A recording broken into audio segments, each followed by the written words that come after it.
Hello, good morning everyone. Last class में हमने letter coding और नंबर कोडिंग कंप्लीट कर ली हैं। आज हम मिक्स कोडिंग करेंगे और मिक्स कोडिंग के स्टार्टिंग में जो क्वेश्चन होंगे वो HSC और SSC में पूछे जाते हैं और उसके बाद कुछ ऐसे सवाल भी हम करेंगे जो सिर्फ बैंकिंग के पैटर्न पे होंगे। एक बैंकिंग का ओल्ड पैटर्न होगा और एक बैंकिंग के न्यू पैटर्न पे बेस्ड होंगे, तो सारे हम डिस्कस करने वाले हैं। और अभी जो स्टार्टिंग में मैं कराऊंगा वो HSSC और SSC दोनों के लिए इम्पोर्टेंट है। चलिए शुरू करते हैं। मिक्स कोडिंग आप अपनी कॉपी में हेडिंग लगा लेंगे। टाइप 3 के क्वेश्चन है। सबसे पहले दो टाइप के क्वेश्चन बनते हैं, एक मीन से बनता है और एक इज कॉल्ड एज से बनता है। ठीक है। हिंदी में सवाल, ये स्टेटमेंट याद करके नहीं जाने बच्चे। हिंदी में सवाल आपको कुछ ऐसे मिलेगा, यदि लाल का अर्थ येलो मतलब पीला है, ठीक है, पीले का अर्थ नीला है, नीले का अर्थ संतरी है, संतरी का अर्थ हरा है, हरे का अर्थ लाल है, तो पूछेगा तो बताओ साफ आसमान या खुले आसमान या साफ आसमान का रंग क्या होगा।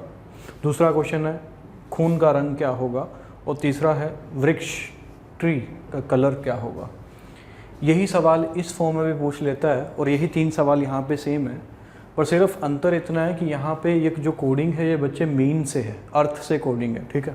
यहाँ पे जो कोडिंग है ये इज़ कोल्ड से है। इज़ कोल्ड एज भी लगा लो। हिंदी में कुछ ऐसा दिखा होगा, लाल को पीला कहा जाता है, पीले को नीला कहा जाता है, नीले को संतरी कहा जाता है, हरे को लाल कहा जाता है। तो बताना है कि है ना क्लियर स्काई का कलर क्या है। एक सेकंड में देख लेता हूँ। 1 2 3 4 5 यहाँ पे स्टेटमेंट है 1 2 3 4 रेड येलो ब्लू ग्रीन। हाँ, एक स्टेटमेंट मिसिंग है बच्चे, वो मैं यहाँ लिख देता हूँ, समझना वो भी है। यहाँ पे आएगा orange, orange is cold as green. ये मिसिंग थी, ये ऐड कर लेना। ऑरेंज है ना, ई आएगा लास्ट में। Orange is cold as green and green is cold as red. अभी भी वही है, लाल को कहा जाता है पीला और पीले को नीला एंड सो ऑन। ठीक है। इन दोनों के आंसर डिफरेंट हैं। कुछ बच्चे सोचते हैं कि इस सवाल का और इस सवाल का आंसर तो सेम ही है। नहीं बच्चे, यहाँ पे जो कोडिंग है ये मीन से है और यहाँ पे कोडिंग जो है ये इज कोल्ड एज से है। इसका आंसर सेम नहीं है। कैसे समझते हैं भी, जब भी इसको मैं एक बार सीक्वेंस में लिख लेता हूँ, जो जो मुझे कलर दिए हुए हैं। पहले रेड दिया हुआ है, फिर येलो दिया हुआ है, ठीक है, और ब्लू मार्कर से मैं लिखता हूँ इसको, एक बार समझना। रेड है, येलो है, उसके बाद ब्लू है, ब्लू है, ब्लू के बाद ऑरेंज है, ऑरेंज, ऑरेंज के बाद ग्रीन है, ग्रीन, और ग्रीन के बाद रेड है। आशा करता हूँ ये दिख रहा होगा। रेड मैं बोल देता हूँ अगर, ठीक है, थोड़ा विजिबल ना हो अगर। Red yellow blue orange green red. मैं इसी सीक्वेंस में लिख लिया। पहले रेड कलर था, फिर येलो था, फिर ब्लू था, फिर ऑरेंज था, फिर ग्रीन था, फिर रेड था। ये मैंने लिख लिया। रेड लास्ट में भी है, रेड और शुरू में भी है। ठीक है, तो लास्ट में लिखने की जरूरत नहीं है, लिखना चाहते हो तब भी लिख लो, कोई बात नहीं। अब तुम्हें क्या करना है, बात समझना। जब भी कोडिंग मीन से है, मीन से कोडिंग है, तो बात समझना। पहला क्वेश्चन है, पूछ रहा है क्लियर स्काई का कलर क्या होगा। अब सबसे पहले तुम्हें इसका आंसर, सही आंसर करना है बच्चे कि क्लियर स्काई का कलर क्या होगा। क्लियर स्काई का कलर मुझे पता है क्या होता है, ब्लू होता है। ठीक है, ये कर लिया। उसके बाद कोडिंग पे आ जाएंगे। अगर कोडिंग मीन से है, अगर कोडिंग मीन से है तो इसका जहाँ पे ब्लू है वो देख लो। ब्लू यहाँ लिखा हुआ है, ये सर्कल में मैंने कर दिया है ना, इसके अंदर ब्लू है, दिखाई दे रहा है धर्मेंद्र जी? ठीक है, ब्लू है। और जब भी कोडिंग मीन से है तो आंसर पीछे वाला होगा। कब? जब कोडिंग किससे है? मीन से है। मीन से कोडिंग है तो आंसर पीछे वाला होगा। और कोडिंग अगर इज कोल्ड एज से है या मीन से छोड़कर किसी से भी कोडिंग हो तब आंसर आगे वाला होगा। मेरी बात समझ पाए हो नहीं भाई? इन टाइप के सवालों में क्या करना होता है, कोडिंग या तो मीन्स में होगी या इज कोल्ड एज में होगी या किसी में भी हो। चलो मीन्स को छोड़ के किसी में भी हो, क्या करना है, जो भी क्वेश्चन नीचे दिया होगा एक बड़ी सी स्टेटमेंट ऐसे लिखी होगी, रेड का कलर ये है, इसका कलर ये है। जरूरी नहीं कि कलर में ही आए, ऐसा बोल सकता है chair is cold as table, table is cold as furniture and जो भी है, मतलब कुछ भी दे सकता है, जरूरी नहीं कलर ही देगा, पर मोस्टली कलर पे सवाल आता है। पर दे कुछ भी सकता है, ऐसा नहीं कि पेपर में आए if chair is cold as table तो आप बोलेंगे सर ये तो करवाया ही नहीं। तो क्या करना है, जो भी क्वेश्चन दिया हुआ है नीचे, ठीक है बच्चे, उसका सही आंसर कर लो। जैसे कलर ऑफ क्लियर स्काई मुझे पता है क्या होता है, ब्लू होता है, मैंने सही आंसर कर लिया। अगर तुम्हारी कोडिंग मीन से है, किससे है, मीन से, तब आंसर पीछे वाला होगा। मतलब आंसर क्या आ जाएगा, क्लियर ऑफ कलर स्काई मुझे पता है ब्लू, ब्लू आंसर नहीं करना बच्चे, आंसर हो जाएगा, क्या हो जाएगा, येलो। अब सेम इसमें था, क्वेश्चन भी सेम है, सेम लिखा हुआ है, मतलब ये भी क्वेश्चन यहीं पे सेम है। यहाँ पे कोडिंग किससे है, इज कोल्ड एज से है। अगर कोडिंग इज कोल्ड एज से है तो बच्चे आंसर जो होगा ना वो आगे वाला होगा, नेक्स्ट वाला आंसर होगा। मतलब आंसर क्या होने वाला है, यहाँ पे क्या होने वाला है बच्चे, ऑरेंज होने वाला है। और एक चीज़ याद रखो, कोडिंग मीन्स को छोड़कर दुनिया के किसी भी वर्ड से अगर कोडिंग कर दे, जरूरी नहीं इज कोल्ड ऐसे ही करे, किसी से भी कर दे तो आंसर हमेशा आगे वाला ही होगा। ठीक है, ओके। जैसे सेकंड क्वेश्चन है, अब बात को समझ ना, सेकंड क्वेश्चन है कलर ऑफ ब्लड। पहले इसका सही आंसर ढूंढो भाई, कलर ऑफ ब्लड क्या होता है भाई, ग्रीन होता है? क्या होता है, रेड होता है। ठीक है, कलर ऑफ ब्लड क्या होता है, रेड होता है। अब कलर ऑफ ब्लड रेड है, ये तो इसका सही आंसर हो गया। अब कोडिंग के कोडिंग आंसर कैसे निकलेगा, रेड देख लो कहाँ पे, रेड यहाँ पे था, रेड यहाँ पे है। ठीक है, इसके तो आगे है नहीं ना, यहाँ पे रेड उठा लेते हैं। तो जब भी मीन से आंसर करोगे तो इसमें रेड ढूंढ लिया मैंने, तो इससे आंसर होगा पीछे वाला। पीछे वाला होगा मतलब बच्चे इसका आंसर क्या होगा, ग्रीन होगा। क्या होगा, ग्रीन होगा। ठीक है, और कोल्ड एज में आंसर होगा आगे वाला। आगे वाला मतलब इसका आंसर क्या आएगा बच्चे, येलो आएगा। येलो। क्या मेरी बात समझ पा रहे हो मेरे बच्चे, क्लियर हो पा रहा है, मजा आ रहा है पढ़ने में। दोबारा तीसरा क्वेश्चन देखो, कलर ऑफ ट्री पूछ रहा। अब इसका सही आंसर पता करो भाई, कलर ऑफ ट्री क्या होता है, कलर ऑफ ट्री क्या होता है बच्चे, ग्रीन ही होता होगा। कलर ऑफ ट्री क्या है, ग्रीन है, हरा, सही आंसर। अब आंसर ढूंढो क्या होगा, ग्रीन। मीन से कोडिंग है तो बच्चे यहाँ पे पहले ग्रीन ढूंढ लो, कहाँ पे, ये रहा। ग्रीन ढूंढ लिया तो इसका आंसर क्या हो जाएगा फिर, ऑरेंज हो जाएगा। ऑरेंज है ना, ऑरेंज हो जाएगा। और यहाँ पे आंसर क्या होगा, इसके आगे वाला। ग्रीन के आगे क्या है मेरे बच्चे, ग्रीन के आगे है रेड। ठीक है, यहाँ पे आंसर हो जाएगा रेड। तो एक बात याद रखनी है दोस्त, कि क्या, कि अगर कोडिंग मीन से है तो आंसर होगा पीछे वाला। ठीक है, अगर कोडिंग इज कोल्ड एज से है तो आंसर होगा आगे वाला। ठीक है, आंसर आगे वाला कब होगा, जब इज कोल्ड एज से है, मीन से होगा तो पीछे वाला। और एक चीज़ और याद रखो कि मीन से कोडिंग छोड़कर कोई भी कोडिंग किसी भी शब्द से बना ले, हमेशा आंसर आगे वाला होगा। तो अप्रोच क्या है, लास्ट टाइम फिर से बता रहा हूँ क्या करना है। जो भी चीज़ तुम्हें दिए गया, chair is cold as table, table is cold as furniture and so on, उनको इस सीक्वेंस में लिख लो। अगर कोडिंग मीन से है तो सही आंसर ढूंढ लो पहले और पीछे वाला आंसर कर दो। दुनिया की कोई भी कोडिंग और किसी भी वर्ड से बनेगी तो आंसर हमेशा क्या होगा, आगे वाला होगा। क्या मेरी बात समझ पाए? अब ये आगे पीछे का आंसर क्यों है, इसका जवाब मैं अभी दे देता हूं, पहले इसको मिटा देता हूं। ठीक है, कारण क्या है कि पीछे वाला आंसर ही क्यों करना मीन्स में, है ना, इसका कारण बता रहा हूं, इसको रब कर रहा हूं मैं। चलिए, अब रीज़न क्या है कि मीन्स में पीछे वाला आंसर होता है और ऑरेंज में आगे वाला आंसर होता है, ये मैं बीच में से मिटा देता हूँ बच्चे, देख लो। लेट्स से अब क्वेश्चन में दे रहा था रेड मीन्स येलो। अच्छा, एक चीज़ समझना, जिन्होंने इंग्लिश थोड़ी बहुत पढ़ी या जिनको आती है, भाई इन दोनों अगर वाक्यों का, इस वाक्य का और इस वाक्य का टेंस पूछो तुमसे तो क्या बोलोगे? इसका तो मुझे पता है, क्लास में जो बच्चे बोलते हैं उसी के हिसाब से मैं बता रहा हूँ कि इसमें बच्चे बोलते हैं कि सर जी इसका आंसर तो है present indefinite tense, present indefinite, और इसका बोल देते हैं कि ये पास्ट टेंस है। बच्चे ये पास्ट टेंस नहीं है, ये भी आपका प्रेजेंट इंडेफिनेट ही है, इंडेफिनेट। बट ये प्रेजेंट इंडेफिनेट की कौन सी वॉइस है, तो ये प्रेजेंट इंडेफिनेट की पैसिव वॉइस है बच्चे, पैसिव वॉइस। ठीक है, आपको पता है कि यार पैसिव वॉइस जब भी बनता है, ये पता होगा, वर्ब की थर्ड फॉर्म आती है और इज एम आर के साथ आती है। ठीक है, हालांकि ये मीन से नहीं है, मतलब बात को समझना, इसने यहाँ पे इज कोल्ड एज लिख दिया, बट ये भी टेंस कैसा है, प्रेजेंट इंडेफिनेट टेंस है। प्रेजेंट इंडेफिनेट टेंस में ये आगे आएगा क्योंकि ऑब्जेक्ट आगे आता है और जो सब्जेक्ट है वो पीछे जाता है, समझ रहे हो ना? क्लियर हुआ होगा। तो एक चीज़ तो क्लियर है कि प्रेजेंट इंडेफिनेट टेंस में, हाँ, तो यहाँ पे तो कोई दिक्कत नहीं होनी चाहिए कि लाल को क्या कहा जा रहा है भाई, पीला कहा जा रहा है, मतलब लाल को पीला कहा जा रहा है कोडिंग के अंदर। जैसे मैंने यहाँ पे फाइंड आउट कर लिया था कि कलर ऑफ ब्लड क्या है, लाल है, बट आंसर लाल नहीं होगा, क्योंकि लाल को क्या कहा जा रहा है भाई, कोडिंग में लाल को क्या कहा जा रहा है। मेरी बात समझ रहे हो ना भाई, तुमने एक कोड बना लिया कि लाल को हम लाल नहीं कहेंगे, लाल को हम पीला कहेंगे। मेरी बात समझना, लाल को हम क्या कहेंगे, पीला कहेंगे।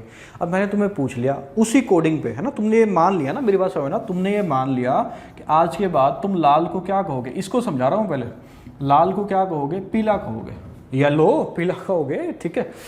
अब क्वेश्चन पूछा मैंने, तुमने ये माना हुआ है सारा कि तुम फिर पीले को क्या कहोगे, नीला कहोगे, नीले को क्या कहोगे, संतरी कहोगे, संतरी को क्या कहोगे, ग्रीन कहोगे, ये तुमने मान लिया। मैंने तुमसे क्वेश्चन पूछा कि यार फिर मुझे ये बताओ खून का रंग क्या है।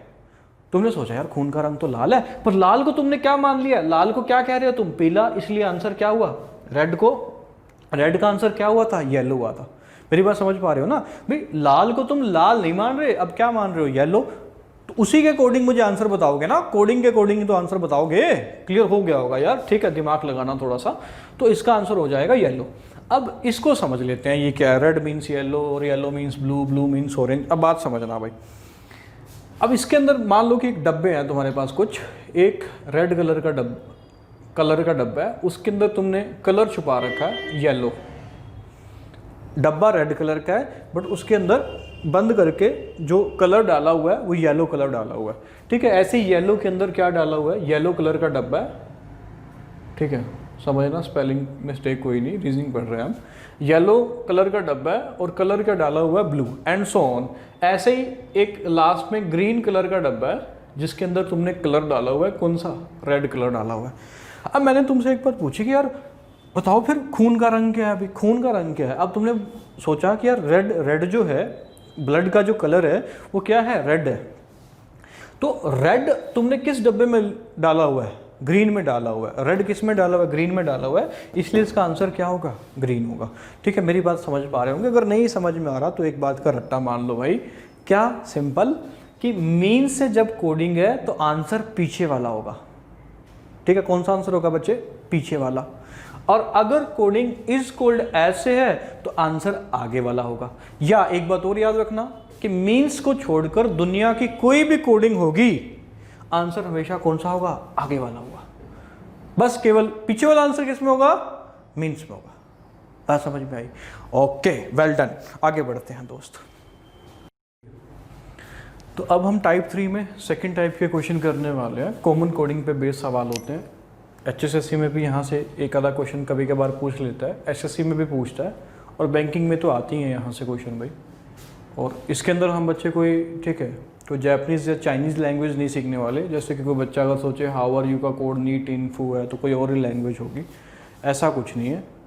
हाउ आर यू का कोड दिया हुआ है नीट इन्फो। अच्छा, एक चीज़ याद रखना, इस पे आऊँगा मैं वापस, कि लास्ट जो टाइप के सवाल हमने किए हैं उसके अंदर अगर मीन से कोडिंग है तो आंसर पीछे वाला होगा, बैकवर्ड।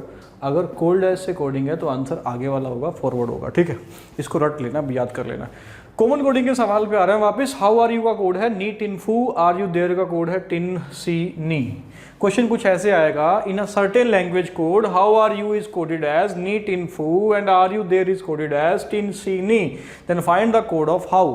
किसी एक निश्चित सांकेतिक भाषा में हाउ आर यू, अब ये हिंदी में नहीं मिलेगा, तुम कैसे हो, है कि नहीं, जो तुम पूछते रहते हो ना, ऐसा नहीं मिलेगा, इंग्लिश में मिलेगा हाउ आर यू, है ना। तो कैसे करना है, इसको करने की अप्रोच क्या है बच्चे, समझना भाई। यहाँ पे कुछ वर्ड, जैसे नाम इसका कॉमन कोडिंग मैंने लिखा हुआ है, कुछ वर्ड यहाँ पे कॉमन होंगे, कुछ यहाँ पे कोड कॉमन होंगे। इसी अप्रोच पे ये क्वेश्चन सॉल्व होने वाले हैं। ध्यान से देखने पर एक चीज समझ में आती है कि यहाँ आर यू है, यहाँ पे भी आर यू है, मतलब दो वर्ड कॉमन है। अगर दो वर्ड कॉमन है तो यहाँ पे दो कोड भी कॉमन मिलेंगे। इसका मतलब क्या है, अगर दो वर्ड कॉमन है, वो मैं लिख लेता हूं, आर और यू दोनों कॉमन है, तो दो कोड भी कॉमन मिलेंगे। तो देखो कौन कौन से हैं, नी और टिन कॉमन है, नी और टिन कॉमन है। बात समझ में आई ना, नी और टिन कॉमन, टी ऐसे लिखा हुआ, वहां ऐसे लिखा हुआ, कोई फर्क नहीं पड़ता, नी और टिन कॉमन है। अब यहां से मैं ये नहीं कह सकता कि आर का कोड नी होगा या यू का कोड टिन होगा, मुझे नहीं पता। आर का कोड या तो नी हो सकता है या क्या हो सकता है, टिन हो सकता है, दोनों में से कोई एक होगा। और यहाँ पे एक चीज़ और समझना कि एक बार मैं क्लास में ये सवाल करा रहा था, तो एक बड़े ही ज्ञानी मनुष्य बैठे हुए थे, उन्होंने कहा कि सर हाउ का कोड नी है, आर का कोड टिन है, यू का कोड फू है। ऐसा नहीं है बच्चे, अगर ये सवाल इसी फॉर्म में देना होता तो फिर तो पूछने का ही फायदा नहीं था, फिर तो उसको नर्सरी क्लास का बच्चा भी कर सकता है। हाउ का कोड नी नहीं है, हो सकता है हाउ का कोड नी हो, टिन हो, फू हो, इनमें से कोई भी एक हो सकता है, परंतु ये एज इट इज सीक्वेंस में हो ऐसा कोई जरूरी नहीं है। मेरी बात समझ रहे हो? ओके, अब आर और यू निकल गए, आर और यू निकल गए, यहां बचा हाउ। अब हाउ के लिए कोड क्या होगा, बात समझना। हाउ के लिए नी और टिन निकल गया, तो हाउ के लिए कोड क्या होगा, फू होगा, एफ यू होगा। अब हाउ का आंसर आ चुका है, क्या होगा, एफ यू। हाउ का कोड क्या होगा, एफ यू होगा। ठीक है, आर और यू, ठीक है, घबराना नहीं है बच्चे, और भी बहुत सारे क्वेश्चन हम करेंगे, इत्मीनान से इसको समझो। जब तक समझ में नहीं आएगा तब तक मैं एक एग्जांपल कराऊंगा, चिंता नहीं लेनी है। ठीक है, आर का कोड क्या होगा। अब आर का कोड मुझे नहीं पता, या तो नी हो सकता है या क्या हो सकता है, टिन हो सकता है, दोनों में से कोई एक होगा। यू का कोड क्या होगा, या तो नी होगा या क्या होगा, टिन होगा, इन दोनों में से कोई एक हो सकता है, बट वी डोंट नो, हम इसका क्लियर आंसर नहीं कर सकते। अब बचा देयर, देयर बच गया, यहां से आर और यू चला गया था, आर और यू चला गया था, देयर बचा। अब देयर के लिए क्या बचेगा बच्चे, टिन और नी चला गया था ना, तो देयर के लिए क्या बचेगा, सी बचेगा। आई होप कि ये मैं आपको समझा पाया हूँगा। क्लियर है गाइज, क्लियर ही होगा। चलो तुम बता तो सकते नहीं, अब आगे बढ़ते हैं, कुछ और सवाल करते हैं। इसको मैं मिटा रहा हूँ, अप्रोच वही है, बात को समझना। कुछ वर्ड यहाँ पे कॉमन, कुछ कोड यहाँ पे कॉमन, वो निकाल लो, आंसर हो गया। ठीक है, आगे बढ़ते हैं, चलिए। हाँ जी, चलिए नेक्स्ट क्वेश्चन आपके सामने लिखा हुआ है। अब इसका कोड नंबर में दिया हुआ है, तो कोई डिफरेंस नहीं है, अभी भी ये कॉमन कोडिंग का ही सवाल है बच्चे। कुछ वर्ड यहाँ पे कॉमन होंगे, कुछ वहाँ पे नंबर कॉमन होंगे। चलिए देखते हैं, फर्स्ट और सेकंड, ये फर्स्ट है, ये सेकंड है, ये थर्ड है। अब बात को समझना, फर्स्ट और सेकंड के अंदर ये क्वेश्चन है, इस पर मैं बाद में आऊँगा। ठीक है, इसको नहीं पहले पढ़ना, पहले यहाँ से सॉल्व करो। फर्स्ट कोडिंग के अंदर क्या क्या कॉमन है बच्चे, इज़ कॉमन है, इज़ यहाँ पे भी कॉमन है, तो इसका मतलब क्या है कि वहाँ पे एक नंबर भी कॉमन मिलेगा, है कि नहीं। अब कॉमन नंबर देख लेते हैं, कॉमन नंबर कितना है, 2 है, कॉमन नंबर 2 है। क्या उसने हमसे इज़ का कोड पूछा है, पूछा ही नहीं, बट मैं यहाँ पर लिख लेता हूँ कि इज़ का कोड मुझे मिल गया, कितना मिल गया, 2 मिल गया। मेरी बात समझ पा रहे होंगे, है ना, ईजी है, कोई मुश्किल नहीं है। आगे बढ़ते हैं भाई, क्या सेकंड और थर्ड में कुछ कॉमन है, नहीं, सेकंड और थर्ड में भी कुछ कॉमन नहीं है, कोई बात नहीं, आगे बढ़ जाते हैं।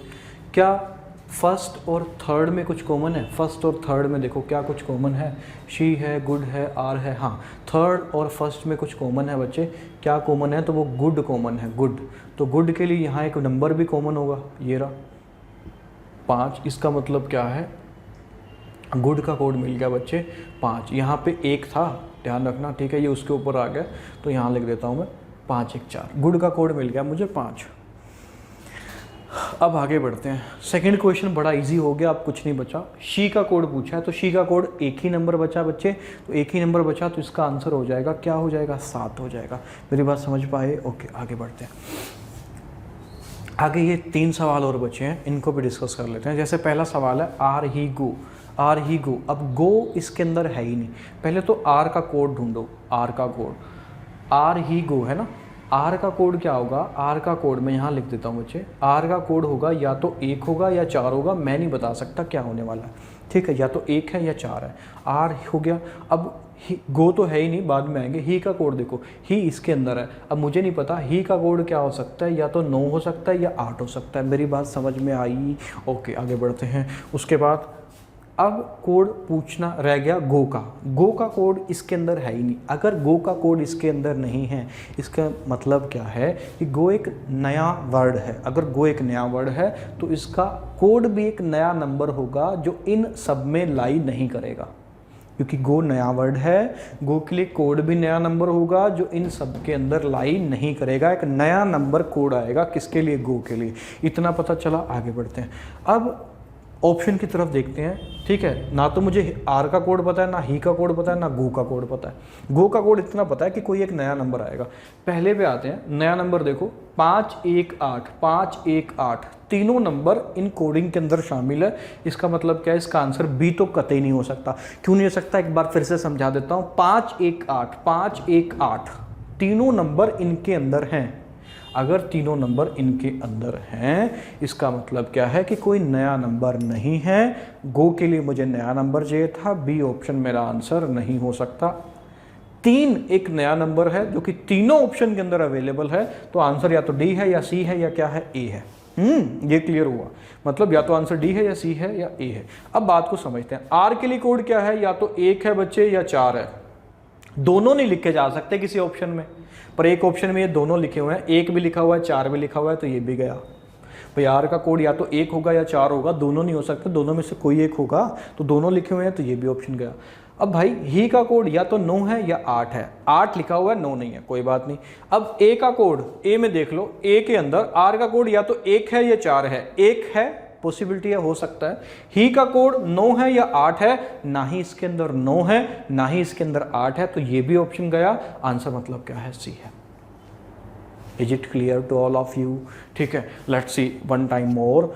भाई क्या गो के लिए एक नया नंबर चाहिए था, वो मेरा इस ऑप्शन के अंदर था, अवेलेबल है।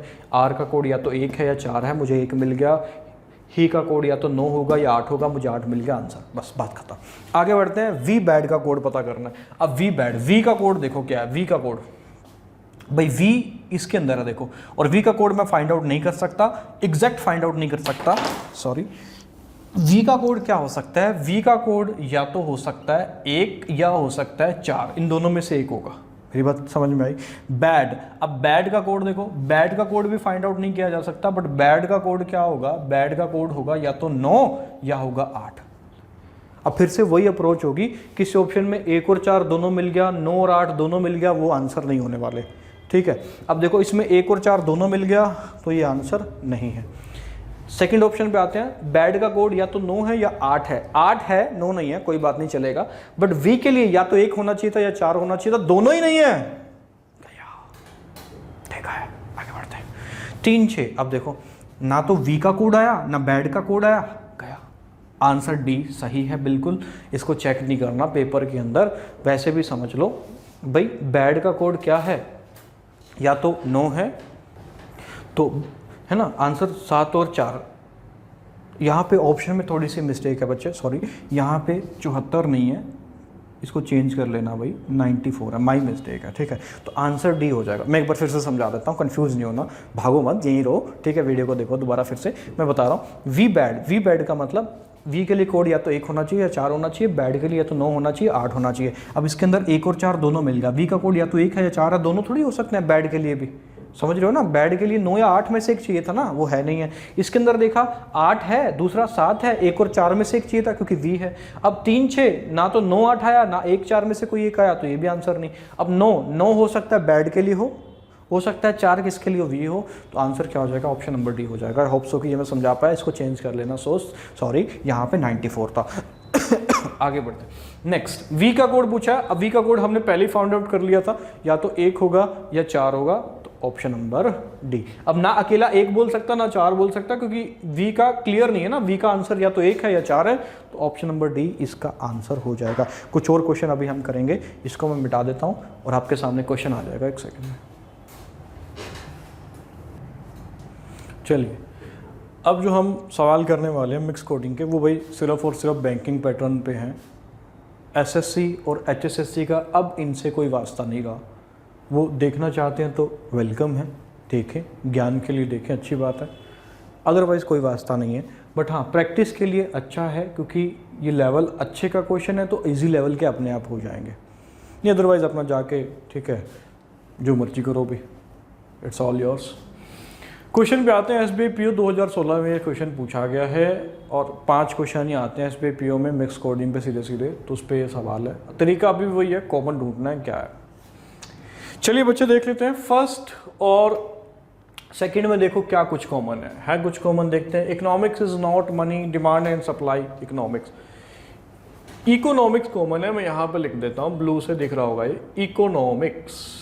तो एक वर्ड अगर कॉमन है तो एक कोड भी कॉमन होगा। अब कॉमन कोड देख लो क्या है, मो है, टा है, पा है, क है, क ला, तो क कॉमन है, तो इकोनॉमिक्स का कोड मुझे मिल गया, के ए मिल गया। ठीक है, उसके बाद और देखो भी किस किस में कॉमन है। सेकंड और थर्ड में देख लो क्या कॉमन है। सेकंड और थर्ड में demand and supply economics, money makes only part, money makes only part. तो यहाँ पे अगर देखा जाए तो कॉमन है भाई डिमांड एंड सप्लाई इकोनॉमिक्स और money makes only part. Second और थर्ड में कुछ भी कॉमन नहीं है। उसके बाद हम आ जाते हैं थर्ड और फोर्थ में क्या कॉमन है वो देख लो। मनी मेक्स ओनली पार्ट और यहाँ है डिमांड मेक्स सप्लाई इकोनॉमिक्स। तो इसके अंदर कॉमन है बच्चे, मेक्स इसके अंदर भी है और मेक्स इसके अंदर भी है, कॉमन है।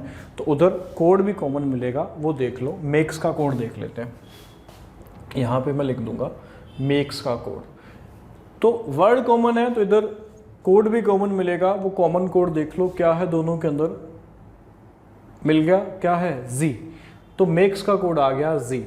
तो पहले का आंसर तो मुझे मिल गया, क्या मिला बच्चे, जी, ZI है ना, ZI फर्स्ट का आंसर है। सेकंड हमसे पूछा है मनी का कोड। अब मनी देखो कहाँ कहाँ पे है भाई, मनी देखना, मनी एक तो फर्स्ट में है और उसके बाद थर्ड में है, फर्स्ट और थर्ड में मनी है। तो एक बार फर्स्ट और थर्ड को मर्ज कर लो फिर से, फर्स्ट और थर्ड को, मनी उसमें भी है मनी इसमें भी है। उसके अलावा कोई कॉमन है, उसके अलावा कुछ कॉमन नहीं है। तो मनी के लिए देखो अब क्या कोड है भाई, मनी कॉमन कोड मिलेगा एक का, नहीं है ल, हाँ मिल गया।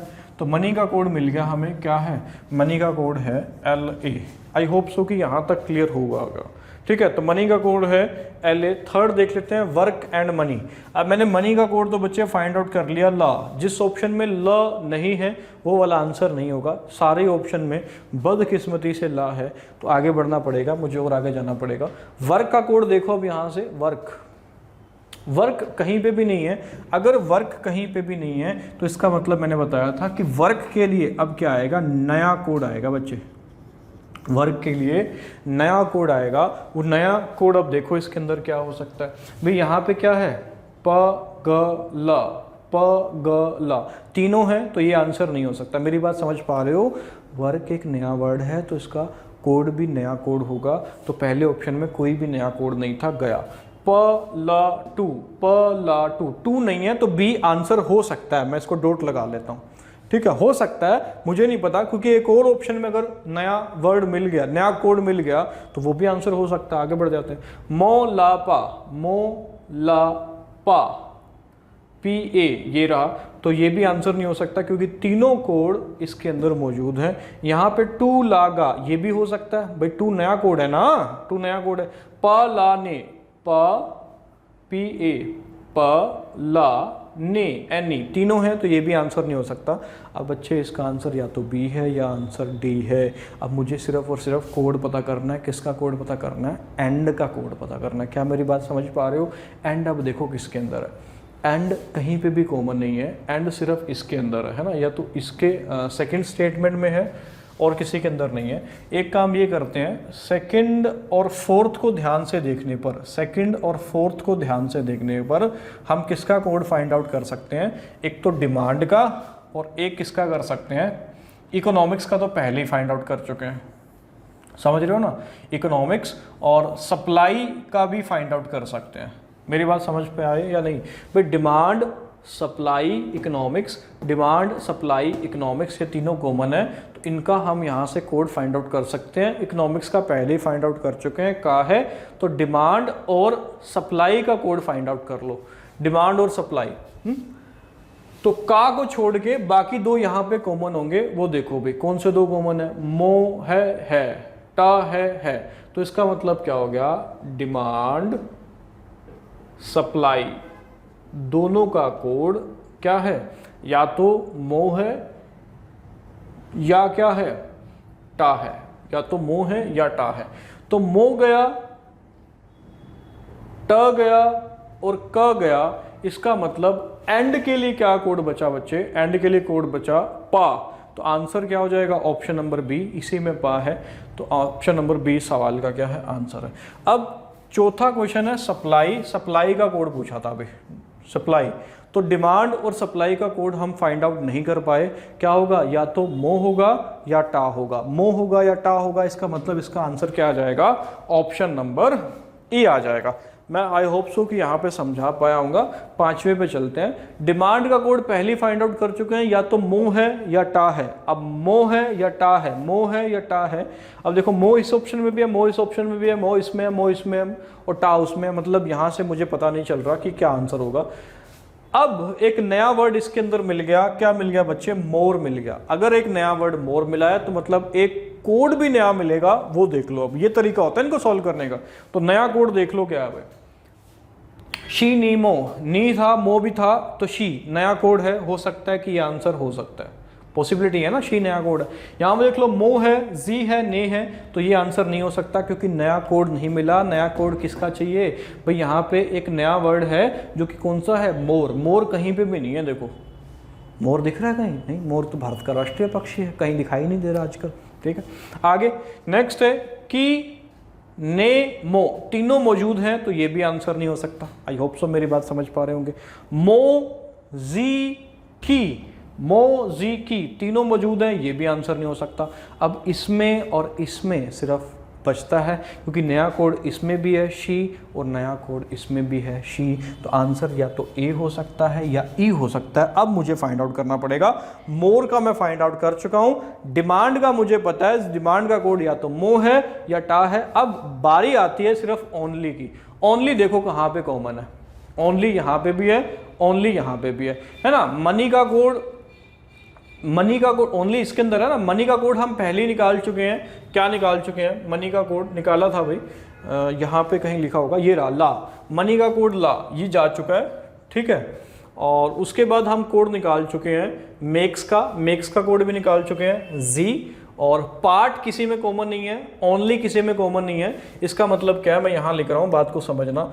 ओनली का कोड, ओनली का कोड क्या होगा? या तो नी होगा या क्या होगा? की होगा।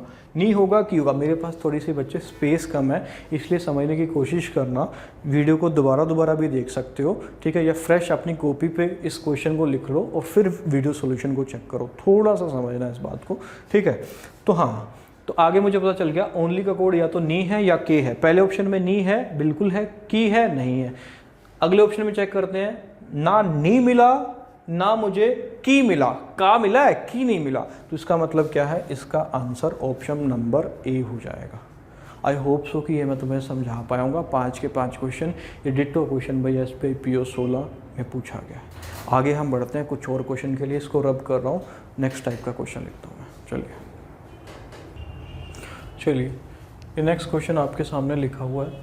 इधर आपका वही वर्ड है, इधर इनकी कोडिंग है। फिर से मैं बता रहा हूँ, कोडिंग सीक्वेंस में ऐसा कोई ज़रूरी नहीं है। अब इनको पहले आप खुद से ट्राई करो, सोचो एक बार क्या हो सकता है। चलिए फिर मैं बताता हूँ भाई। देखो यहाँ पे कुछ तो 3 लेटर वाले वर्ड है और कुछ 4 लेटर वाले वर्ड है। 3 लेटर वाले वर्ड जैसे कट है, 5 10 5 कोड है। अब मुझे नहीं पता सी का क्या है, यू का क्या है। 1 है तो 050 है, मतलब 3 लेटर है तो 3 नंबर है, 3 लेटर है तो 3 नंबर है, पर सेम नहीं है। मतलब यहाँ पे 3 लेटर हैं तो कोड 5 10 5 है, यहाँ पे 3 लेटर हैं तो यहाँ पे भी 5 10 5 था, होना चाहिए था ना, बट ये नहीं है। मतलब फंडा कुछ और चल रहा है, मेरी बात समझ रहे हो भाई। 4 लेटर हैं तो 4 नंबर हैं, 4 लेटर हैं कहीं पे भी देख लो 4 नंबर है, 3 लेटर हैं तो 3 नंबर है, यहाँ पे 3 लेटर हैं 3 लेटर हैं। अगर 3 लेटर और 3 लेटर का कोड सेम होता तो यहाँ 5 10 5 है, यहाँ पे भी 5 10 5 मिलता। मतलब ये फंडा नहीं चल रहा। अब क्या है, यहाँ पे कुछ चीज़ तो कॉमन है, ये भी कॉमन कोडिंग का ही सवाल है। क्या कॉमन है आप देखो, जैसे कि ये वाला है भाई, इसके अंदर ठीक है समझना, ये कॉन्सोनेंट है, ये वोवल है, ये वोवल है, ये कॉन्सोनेंट है। तो कॉन्सोनेंट वोवल कॉन्सोनेंट का जो कोड है वो 5 15 15 5 है। कहीं और पे देखो 5 15 15 5 कोड है, ये रहा। इसका भी 5 15 15 5 है, इसका भी 5 15 15 5 है। तो पैटर्न भी सेम होगा। देखो कॉन्सोनेंट है, कॉन्सोनेंट है, वोवल है, वोवल है, वोवल है, कॉन्सोनेंट है। ओ और यू वोवल है ना, AIEOU वोवल होते हैं, बाकी कॉन्सोनेंट होते हैं। और देखो किसी में 5 15 15 5 मिल रहा है, 5 15 15 5 नहीं मिल रहा, तो मतलब ऐसा कोई और वर्ड हो ही नहीं सकता। ठीक है, अब बात को समझना। और देख लेते हैं, जैसे कि इसका कोड 5 10 5 है, इसमें समझना ये कॉन्सोनेंट है, ये वोवल है, ये कॉन्सोनेंट है। तो कॉन्सोनेंट वोवल कॉन्सोनेंट का कोड 5 10 5 है। और देखो किसी में 5 10 5 है, ये रहा 5 10 5, इसमें भी है। कॉन्सोनेंट है, वोवल है, कॉन्सोनेंट है। मतलब कुछ ऐसे सीक्वेंस हमारा चल रहा। पूरा चेक नहीं करेंगे, टाइम वेस्ट नहीं करना, सीधा डायरेक्ट क्वेश्चन पे आ जाएंगे। क्वेश्चन क्या है, कॉन्सोनेंट वोवल कॉन्सोनेंट। अब देखो कॉन्सोनेंट वोवल कॉन्सोनेंट इसके अंदर है, मतलब इसका कोड मिलेगा बच्चे 5 10 5, ये इसका आंसर होगा। इसकी फॉर्मेशन क्या है देख लो, कॉन्सोनेंट वोवल कॉन्सोनेंट वोवल। अब देखो इसकी फॉर्मेशन कहाँ पे है, consonant vowel consonant vowel, consonant vowel consonant vowel, कहीं पे होगी देखो, ये है जैसे कॉन्सोनेंट वोवल कॉन्सोनेंट वोवल। ठीक है, पूरा चेक नहीं करेंगे, बस यही आंसर हो जाएगा इसका, क्योंकि इसकी फॉर्मेशन भी कॉन्सोनेंट वोवल कॉन्सोनेंट वोवल है।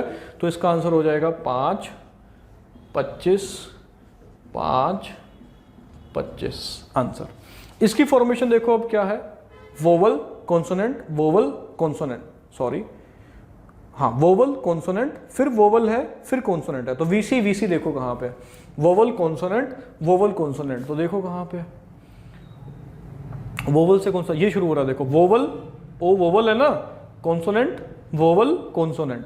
तो इसका आंसर हो जाएगा 30 5 30 5।